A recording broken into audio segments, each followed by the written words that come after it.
యేసుక్రీస్తు వారి నామములో మీ అందరికీ కూడా వందనాలు తెలియజేస్తా ఉన్నాను.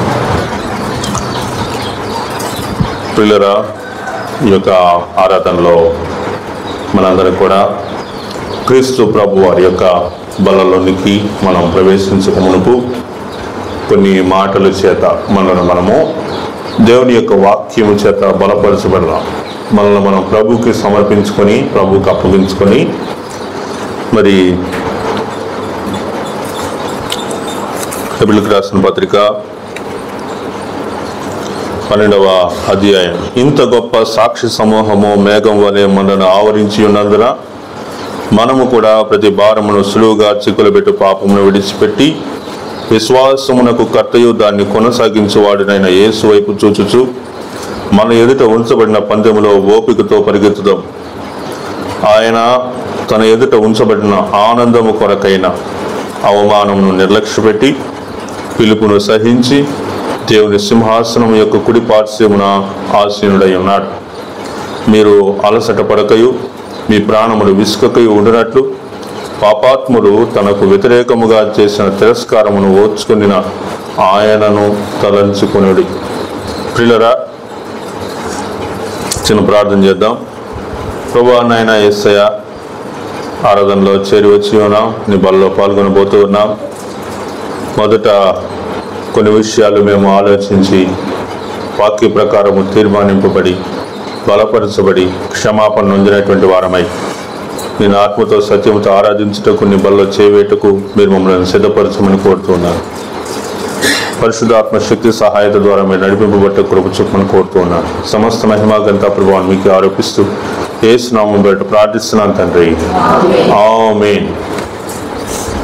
ప్రియులారా, గమనించండి, 12వ అధ్యాయము 1, 2, 3 వచనాలు మనం చదువుతా ఉన్నాం. ఇంత గొప్ప సాక్షి సమూహము మేఘం వలె మనలను ఆవరించి ఉన్నందున మనము కూడా ప్రతి భారమును సులువుగా చిక్కులు పెట్టు పాపమును విడిచిపెట్టి విశ్వాసమునకు కర్తయు, కర్త అంటే కింద సేనాధిపతి అని రాశారు. కాబట్టి విశ్వాసమునకు కర్తయు దానిని వాడునైనా విశ్వాసమునకు కర్తయు దానిని కొనసాగించువాడునైనా యేసు వైపు చూచుచు మన ఎదుట ఉంచబడిన పందెములో ఓపికతో పరిగెత్తుదాము. ఆయన తన ఎదుట ఉంచబడిన ఆనందము కొరకైన అవమానమును నిర్లక్ష్యపెట్టి సిలువను సహించి దేవుని కుడిపార్శ్వమున దేవుని సింహాసనం యొక్క కుడిపార్శ్వమున ఆసీనుడై ఉన్నాడు. మీరు అలసట పడకయు మీ ప్రాణములు విసుగకయు ఉండినట్లు పాపాత్ములు తనకు వ్యతిరేకముగా చేసిన తిరస్కారమంతయు ఓర్చుకుని ఆయనను తలంచుకుని. ఈ వచనాల్లో మనము ఏమి గ్రహిస్తూ ఉన్నాము, ఏ విషయాన్ని గ్రహిస్తూ ఉన్నామంటే, ఒకటి విశ్వాసమునకు కర్త. మొదటి విషయం ఏంటి? విశ్వాసమునకు కర్త. రెండవది ఏంటంటే, తన ఎదుట ఉంచబడిన ఆనందము కొరకై తన ఎదుట ఉంచబడిన ఆనందము కొరకు ఏం చేశాడు? అవమానమును నిర్లక్ష్యపెట్టి సిలువను సహించి దేవుని సింహాసనము యొక్క కుడి పార్శ్వమున ఆసీనుడై ఉన్నాడు. ఇక్కడ మనం చూసినటువంటి మాటలో ఆయన తన ఎదుట ఉంచబడిన ఆనందము కొరకై అనే మాట చూస్తా ఉన్నాం. ఆయన తన ఎదుట ఉంచబడిన ఆనందము. ఎవరి ఎదుట ఉంచబడిన ఆనందము? ప్రభు అయినటువంటి యేసుక్రీస్తు వారి ఎదుట ఉంచబడిన ఆనందము. అంటే ఈ ఆనందం కోసం ఆయన ఏం చేశాడు అంటే, అవమానాన్ని నిర్లక్ష్య పెట్టాడు, సిలువను సహించాడు, దేవుని సింహాసనం యొక్క కుడిపార్శ్వమున ఆసీనుడై ఉన్నాడు. కాబట్టి క్రీస్తు ప్రభు వారు సిలువను సహించేటువంటి విధానంలో ఆనందము కొరకై ఆయన తన ఎదుట ఉంచబడిన ఆనందము కొరకై, ఈ విషయాన్ని నేను గట్టిగా ఆలోచిస్తా ఉన్నాను. ప్రభు ఎదుట ఉంచబడిన ఆనందము అనేటువంటి దాన్ని మనం అర్థం చేసుకోవాలి. ప్రభు తన ఎదుట ఉంచబడినటువంటి ఆనందాన్ని చూసి ఆయన ఏం చేశాడంట? అవమానాన్ని నిర్లక్ష్య పెట్టాడు. అంటే క్రీస్తు ప్రభు వారిని అవమానిస్తూ ఉంటే అవమానాన్ని ఆయన చూసి, ఇంత ఘోరంగా నన్ను అవమానిస్తారా అని ఆయన కోపగించుకోలేదు. శిలువ మీద సహితం ప్రభు వారు ఏం చేశాడు? తండ్రి, మీరేం చేయుచున్నారో మీరు ఎరుగరు, వీరిని క్షమించండి. ప్రభుకి ఏం తెలుసు? ఆయన ఎదుట ఉంచబడినటువంటి ఆనందం అనేటువంటిది ప్రభుకి బాగా తెలుసు. అందుకే 53వ అధ్యాయం, యెషయా గ్రంథం 53వ అధ్యాయంలో ఏమంటాడంటే 12వ వచనంలో 11వ వచనం చూస్తే, అతడు తన కలిగిన వేదన చూచి తృప్తి నందును, నీతిమంతుడైన నా సేవకుడు జనుల దోషములను భరించి తనకున్న అనుభవ జ్ఞానము చేత అనేకులను నిర్దోషులనుగా చేయను. కావున గొప్పవారితో నేను అతనికి పాలు పంచిపెట్టను, గనులతో కలిసి అతడు కొలసొమ్ము విభాగించుకొనును. ఏలైనగా మరణం పొందినట్లు అతడు తన ప్రాణమును దారపోసెను. ప్రియులారా, ఈ మాటల మధ్యలో మనకి అర్థం కానటువంటి విషయం, ప్రభు సంతోషించేటువంటి విషయం ఏంటో ఇక్కడ మనకు అర్థమవుతుంది. మనకు అర్థం కాని విషయం ఏంటంటే ఆ రక్షణ యొక్క గొప్పతనం ఏంటో మనకు అర్థం కావట్లా. అర్థమైందా?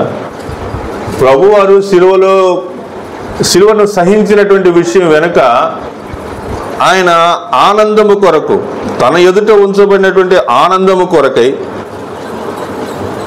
అవమానాన్ని నిర్లక్ష్య పెట్టి సిలువను సహించి, అవమానాన్ని నిర్లక్ష్య పెట్టాడు, సిలువను సహించాడు. మరి అవమానాన్ని నిర్లక్ష్య పెట్టడం, సిలువను సహించటం అనేటువంటి ఈ విషయాల్లో మనకి కనిపించాల్సినటువంటి ప్రాముఖ్యమైనటువంటి విషయం ఏంటంటే, ఆయన దేవుని సింహాసనం యొక్క కుడిపార్శ్వమున ఆసీనుడై ఉన్నాడు. 3వ వచనంలో, మీరు అలసట పడకయు మీ ప్రాణములు విసుగకయు ఉండినట్లు పాపాత్ములు తనకు వ్యతిరేకముగా చేసిన తిరస్కారమంతయు ఓర్చుకొనినా. పాపాత్ములు తనకు వ్యతిరేకంగా చేసినటువంటి తిరస్కారం అంతటిని ఆయన ఏం చేశాడండి? ఆయన మరి ఓర్చుకునేటువంటి స్థితి మనం చూస్తా ఉన్నాం. పిల్లరా, మరి అలా ఉన్నటువంటి కాలంలో కూడా సత్యం అనేటువంటి విషయాన్ని మేము పలుమార్లు వింటూ ఉండేవాళ్ళం. తప్పు చేసినప్పుడల్లా సత్యం అంటే సత్యం అని చెప్పు, మీరు సత్యం చెప్పాలి, సత్యం చెప్పాలి అనేవాడు. ఆ మాటలు విన్నప్పుడు కొద్దిగా బాధ కలిగేది. కానీ ఇప్పుడు అంటే ప్రభువుని నమ్ముకున్న తర్వాత, ఆరాధన చేస్తూ ఉన్న తర్వాత, క్రమంగా ఎదుగుతూ ఉండేటువంటి క్రమంలో సత్యం అనేటువంటి దానికి ఎంత విలువ ఉంది అనేటువంటిది ఇప్పుడు అర్థమవుతుంది అన్నమాట. వాక్యంలో ప్రభువారు కూడా అదే అన్నారు కదా, నేనే మార్గమును సత్యమును జీవము. ఈ భూలోకంలో ఏ దేవత, ఏ దేవుడు, లేకపోతే ఏ విశ్వాసంలో కూడా సత్యం అనేటువంటి దాన్ని మెన్షన్ చేయరు. ట్రూత్ అనేటువంటి దాన్ని మెన్షన్ చేయరు అనమాట. ఎందుకంటే వాళ్ళే ఛాన్సాలు కన్ఫ్యూజ్ అవుతూ ఉంటారు, వాళ్ళే కన్ఫ్యూజ్ అయినటువంటి వాళ్ళుగా కనిపిస్తూ ఉంటారనమాట.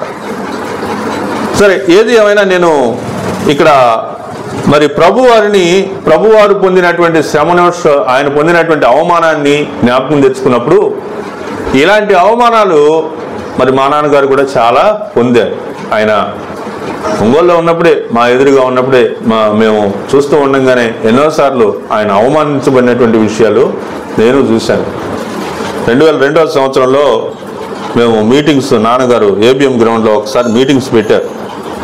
మీటింగ్స్ పెట్టినప్పుడు దాని వాల్ పోస్టర్లు అంటించడానికి మేము వెళ్ళినప్పుడు ఒక రాత్రి ఎవరో ఒక ఆయన వచ్చి మా నాన్న బెదిరిస్తూ ఉన్నాడు. ఇక్కడ ఎందుకు అంటిస్తున్నారు మీరు, ఏం పని మీకు, ఎందుకు వచ్చారు అని అంటున్నాడు. మా నాన్న ఎత్తుగా ఉంటాడు, బలంగా ఉంటాడు. ఆయన బండి మీద వచ్చి ఈ మాట అంటే ఒక్క గుద్దితే ఇంకో మాట మాట్లాడకుండా కింద పడిపోతాడు. అంత శక్తిమంతుడు నాన్న. కానీ అతను ఏం చేయలే, అతనే చూస్తూ ఉన్నాడు. సరే అయ్యా, వెళ్తాంలే మేము ఇక్కడి నుంచి అని అంటా ఉన్నాడు. పిల్లరా, గమనించండి, ఇక్కడ మనం చూస్తా ఉన్న వాక్యంలో అవమానాన్ని నిర్లక్ష్య పెట్టి అవమానించబడేటువంటి పరిస్థితులు ఎదురైనప్పుడు అవమానాన్ని మా నాన్నగారు ఎలా మరి దాటుకొని వెళ్ళేవాళ్ళు అంటే ఒక చిరునవ్వుతోటి దాటుకొని పోయేవాళ్ళు. ఈ విషయంలో నాన్నకి నాకు మధ్యలోనే చాలాసార్లు మాటలు వచ్చిన పరిస్థితులు ఉన్నాయన్నమాట. ఒకసారి ఐజీ అన్న జీప్ ఇక్కడ ఉండేది, అప్పుడు పాత జీప్ ఇక్కడ ఉండేది. దాన్ని బాగు చేద్దామని చెప్పేసి నాన్న బాబు నేను అందరం అంటే మేము చూడటం, నానేమో ఏదో చూస్తానని కానీ చూస్తున్నాడు అన్నమాట. నేను అన్నాను, ఏం నాన్నగారు ఇది ఎప్పుడు ఏడే ఉంచుతారు, లోపల బయటకు తీరేంటంటే ఇది మంది కాదు కదరా, మనం దీన్ని క్లీన్ చేసి క్లీన్గా ఉంచాలి, ఇది మందు కాదు కదా, ఐజీ అన్నది కదా అంటే, అవునా ఇంతకాలం ఇది నా మందే అనుకుంటున్నాను నాన్నగారు, ఇది మంద కదా, అర్జెంటుగా తీసిపారండి బయట పెట్టండి అని చెప్పేసి నేను అరిస్తే నన్ను ఎగాదిగా చూసి చిన్నగా నవ్వి వెళ్ళిపోయాడు. అదే అంతకు ముందు రోజులు అట్లా అరిసామనుకోండి ఏం చేసేవాడు, బెత్తం తీసుకొచ్చి రాళ్ళు కొట్టేవాడు, ఎరా ఎదురు మాట్లాడుతున్నామని కొట్టేవాడు. కానీ తర్వాత అంటే మేము 10th ఎంటర్ అయిపోయి ఇంకా పైకి ఎదిగి వచ్చేటువంటి టైంలో ఆయన మీద ఎదురుగా మాట్లాడే విషయాలన్నిటిని బట్టి ఆయన చిన్న నవ్వి పక్కకి వెళ్ళిపోయేవాడు. ఇంకా గట్టిగా అయితే ఏమనేవాడంటే, అరే ఇప్పుడు మీకు అర్థం కావాలేరా ఈ పరిస్థితులు, ఇంకా మీరు ఎదగాలి, కొద్దిగా ఓర్చుకోండిరా, కొద్దిగా మాటలు మార్చుకోండిరా అని అనేవాడు. కాబట్టి ఇక్కడ మా నాన్న యేసు ప్రభు అంతటోడని నేను అనట్లేదు, కానీ యేసు ప్రభు సేవకుడిగా, యేసు ప్రభు శిష్యుడిగా, యేసు ప్రభు ద్వారా రక్షణ పొందినటువంటి వానిగా, ఒక విశ్వాసిగా నేను చెప్పదలుచుకున్నటువంటి విషయాల్లో ఈ వచనాలు చదువుతున్నప్పుడు ఆయన తన ఎదుట ఉంచబడినటువంటి ఆనందము కొరకు, ఆనందంలో నుంచే వచ్చిన పాట, నేను వెళ్ళిపోతాను పూర్వమందున్నటువంటి దేశానికి, మరి అన్నడు రాకూడనటువంటి ప్రదేశానికి అనేటువంటి మాటలో మనం ఏమనుకుంటున్నామంటే వెళ్ళిపోతానంటాడేంటి, ఊరికి వెళ్ళిపోతానంటాడేంటి అనే మాట వింటున్నాం. కానీ ఎందుకు వెళ్ళిపోతానంటున్నాడంటే అక్కడ ఉంచబడినటువంటి ఆనందం, పరలోకపు ఆనందం, దేవుని సన్నిధిలో నిత్యము ఉండేటువంటి ఆనందం, దేవుని చూస్తూ ఆనందించుచు హర్షించేదమెప్పుడు, ఈ విషయాలన్నీ కూడా దేవుని ద్వారా అంటే ప్రభు ద్వారా నాన్నగారు చూసినటువంటి దర్శనాలని నేను నమ్ముతా. ఆ పాటలు ఉత్తినే రాయాలి, ఆయన ఏదో ట్యూన్ ఏదో ఉందంటే దానికోసం రాసినవి కాదు, అవన్నీ కూడా పరిశుద్ధాత్మ శక్తి ద్వారా నాన్న అనుభవపూర్వకంగా. నాకు తెలిసి ఆయన వృద్ధాప్యంలోనికి వచ్చేటువంటి టైంలో పరలోక దర్శనాన్ని చూస్తూ వచ్చాడేమో అని అనిపిస్తూ ఉంటుంది అనమాట. ఒక్కోసారి పరలోకాన్ని గురించి, ఈ భూలోకపు యాత్ర అంతా శ్రేష్టమైనది కాదు అనే విషయాల గురించి ఇవన్నీ చెప్తున్నప్పుడు అవే గుర్తొస్తూ ఉండే అన్నమాట. ఆరాధనగా చేసి ప్రభు బలలో పాల్గొనడం అనేటువంటిది అంత శ్రేష్టమైన విషయం ఏం కాదు. ఈ విషయంలో నాన్నగారిని మరలా మనం జ్ఞాపకం తెచ్చుకుంటే, ఆయన వచ్చి ప్రభు బల్ల తీసుకున్నప్పుడు ఏడ్చి ప్రార్థన చేసేవాడు. ఆరాధన చేసేటువంటి విషయంలో ఏడ్చి కన్నీరు విడుస్తూ ఆరాధన చేసేవాడు. అంటే సిలువలో ప్రభు చేసినటువంటి త్యాగం యొక్క విలువ అనేటువంటిది ఆత్మానుసారమైనటువంటి దృష్టిలో మనకు కూడా అర్థమవుతుంది. ప్రభు వారు చేసినటువంటి త్యాగం అనేటువంటిది మనం ఆత్మానుసారమైనటువంటి దృష్టిలో చూసినప్పుడు బాగా అర్థమవుతుంది. అప్పుడు కన్నీరు రాకుండా ఉండదు కదా. యేసుని మాటలు విన్నచో వికసించే విశ్వాసం, యేసుని ప్రేమను గాంచిన కన్నీరు చిందెలే. కన్నీరు చిందటం అనేటువంటిది నాన్నగారి యొక్క అనుభవపూర్వకమైనటువంటి ఉద్దేశాల నుంచి మనకి కనిపిస్తూ ఉంది. కాబట్టి ప్రియులరా, ఇక్కడ మనం హెబ్రీయులకు రాసిన పత్రిక 12వ అధ్యాయము 2వ వచనంలో నుంచి మనం చూస్తా ఉన్నాం. ఏంటి చెప్పండి? తన ఎదుట ఉంచబడిన ఆనందము కొరకైన అవమానము నిర్లక్ష్య పెట్టి. ఈ స్వల్పకాలపు సుఖభోగాలు, స్వల్పకాలపు శ్రమలు, ఇలాంటివన్నీ కూడా పెద్ద విషయమైనవి కాలేదు, దేవుని దృష్టికి కాలేదు అని నేను అనుకుంటా. ప్రభు దృష్టికి ఎందుకని కాలేదు అని అనుకుంటానంటే, నువ్వు నన్ను వెనక బల్యంతో పొడిచావు, నా చేతులకి మేకులు కొట్టావు, నా కాళ్ళకు మేకులు కొట్టావు, నా తలకి ముండ్ల కిరీటం పెట్టావు. ఇదంతా దేనికి శ్రమ కలుగుతుంది? దేనికి శ్రమ కలుగుతుంది? శరీరానికి శ్రమ కలుగుతుంది. వెనక ప్రభు వారిని కొరడాలతోటి కొట్టినప్పుడు, ఆయన యొక్క శరీరము నాగటి చార్ల వలె దున్నబడినప్పుడు అక్కడ ఏ అనుభవం కనిపిస్తూ ఉంది? శరీరము శ్రమని అనుభవిస్తూ ఉంది. కానీ లోపల ఆత్మ మాత్రం ఎంతో సంతోషిస్తూ ఉంది. ప్రభు యొక్క ఆత్మ ఎంతో సంతోషిస్తూ ఉంది. దేని విషయమై సంతోషిస్తూ ఉంది? ఆయన యొక్క చిత్తము నెరవేర్చుటయే నా యొక్క జీవితం. క్రీస్తు ప్రభు వారు ఆయన ఎందుకు ఈ భూలోకానికి వచ్చాడంటే, తండ్రి చిత్తాన్ని నెరవేర్చటమే కుమారుని యొక్క ప్రధానమైన లక్షణం. నా తండ్రి చిత్తము నెరవేర్చుట అనేటువంటి విషయం కొరకే ప్రభు వారు ఈ భూలోకానికి వచ్చాడు. ఆయన శరీరం నలగొట్టబడుతుంది. ఆ నలగొట్టబడుతున్నప్పుడు ప్రభు వారు ఏం చేశాడంటే, ఆయన సిలువ మీద నుంచి సిలువను మోస్తూ జారి కింద పడినప్పుడు కూడా, సిలువ మీద పడినప్పుడు కూడా, మరి అక్కడ ఇంకొక సీమోన్ వచ్చాడు కదా, కురేనీయుడైనటువంటి సీమోన్, అతని చేత సిలువ మోపించారు. కానీ అతను మోస్తూ ఉండగా కూడా ప్రభు వారు మరలా తన సిలువను ఆయన మోసాడు. కాబట్టి ఆ క్రీస్తు కోసం మరి నిందలు అనుభవించడం అనేటువంటిది ఆయనకు సంతోషంగానే భావించాడు. కల్వారి గిరిలోన సిల్వాలో శ్రీ యేసు పలు బాధలుందేను, ఘోర బాధలు పొందెను. కాబట్టి ఆయన ఘోర బాధలు, పలు బాధలు అవన్నీ పొందాడు. అది ఎంతో సంతోషంగా ఆయన దాన్ని పొందాడు. ఎందుకని సంతోషంగా పొందాడు? తండ్రి చిత్తం నెరవేరుతుంది. ప్రభు శరీరం ద్వారా ఏం నెరవేరుతుంది? తండ్రి చిత్తం అనేటువంటిది నెరవేరుతుంది. కాబట్టి ప్రియులరా, మరి ఈ ఆరాధనలో క్రీస్తు ప్రభు వారి యొక్క బల్ల ఎదుట చేరి వచ్చినటువంటి మీలో ఈ ప్రశ్న మీరు కూడా కలిగి ఉండాలని నేను ఎంతో ఆశిస్తూ ఉన్నాను. ఏంటి ఆ ప్రశ్న అంటే, ఆయన తన ఎదుట ఉంచబడినటువంటి ఆనందము కొరకైనటువంటి అవమానాన్ని నిర్లక్ష్య పెట్టినటువంటి స్థితిని నేను మీకు తెలియజేస్తా ఉన్నా. నిజంగా మీరు పరలోకం యొక్క ఆనందాన్ని మీరు నిజంగా అర్థం చేసుకోగలిగితే, నా ఎదుట పరలోకం ఉన్నది, నా శాశ్వత జీవితం, నేను అక్కడ ఉంటాను, ఆనందమయ పరలోకంబు మనది, కడ నుండి వచ్చెనెసు. కాబట్టి ప్రియులరా, ఆనందమయ పరలోకం ఉంది అనే విషయం నాకు నిజంగా తెలిస్తే ఈ శరీరం హింసింపబడటానికి గురించి పెద్దగా పట్టించుకోము. నా లోకం, నేను పరలోకంలో ఉంటాను, దేవుని రాజ్యంలో ఉంటాను అనేటువంటి విషయం తెలుసుకున్నప్పుడు, ఎప్పుడైతే మనం మనస్ఫూర్తిగా దాన్ని ఎరిగినటువంటి వాళ్ళం అవుతామో, అప్పుడు ఈ భూలోకాన్ని గురించినటువంటి ఈ విషయాలు ఏంటి, ఇప్పుడు ఈ విషయాలు మనం పెద్దగా ఆలోచించాల్సినటువంటి అవసరం ఉండదు. ప్రభు వారు అదే చేస్తున్నాడు.